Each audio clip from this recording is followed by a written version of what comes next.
Pierre, Jean, Yves, Stéphane, Thierry. Voilà maintenant tout juste 10 ans qu'on a créé la CEP. La CEP, c'est la réunion de 5 agriculteurs, 4 exploitations sur 2 villages, Bligny et Parois. Après un peu plus de 300 heures de réflexion sur notre projet, on a décidé de cultiver en assolement commun 620 hectares.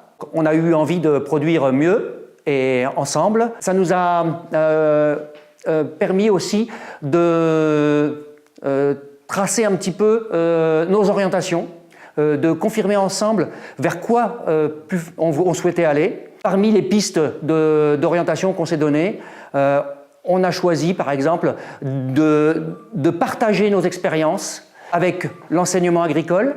Les trois piliers sur lesquels repose cette agriculture, donc c'est la couverture permanente du sol, ensuite l'allongement et le travail sur les rotations et le non-travail du sol. Tout à fait. Il y a quelqu'un qui veut faire un prélèvement. La févrole a gelé pendant l'hiver. Et la décomposition de la févrole va nourrir le colza essentiellement en azote.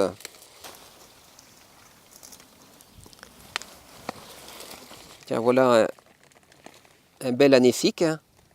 Donc on travaille avec des colzas et plants de compagne. On teste aussi de l'association de cultures pois orge d'hiver. Également couvert permanent avec de la luzerne qui était semé sous le tournesol, qui est aujourd'hui dans le blé. Un sol vivant, ça se caractérise par un sol qui a une très forte activité biologique.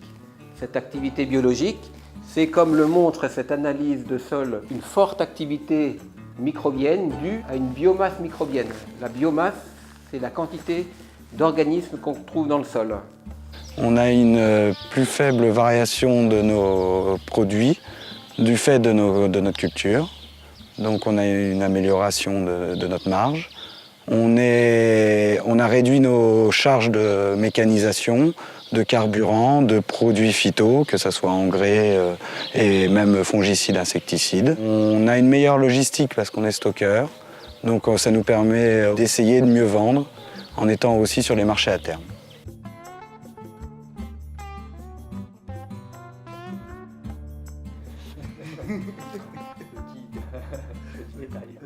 Le rôle de CR France a été fondamental à la création de la société puisqu'on a bénéficié de 2 formations, une sur les relations humaines et puis la deuxième sur la définition d'objectifs. Donc là en fait on est réunis pour faire le point sur l'avancement du projet de construction de notre hangar. Le permis de construire étant déposé, il nous reste à prendre quelques décisions finales par rapport au choix des bétons, du bardage, des couleurs de toiture. En 10 ans, on a prouvé que nous avions à la CEP de Bord une agriculture résiliente, c'est-à-dire plus apte à s'adapter aux changements climatiques, à s'adapter aux attentes sociétales. Et puis aujourd'hui, on se tourne vers l'avenir. Donc j'ai mon fils qui doit revenir avec nous. On doit être 2 à partir dans les prochaines années. Donc ce qu'on espère, c'est que le grand projet agroécologique qu'on a pris du temps à mettre en place avec un sol vivant perdure. Et cela, on en est convaincu, on est très serein par rapport à ça. Cet échange d'expérience, il va dans les 2 sens. C'est-à-dire qu'on donne, mais on reçoit aussi beaucoup. Donc ça, c'est vraiment intéressant parce qu'on fait aussi grandir un peu notre propre réflexion à travers ces échanges.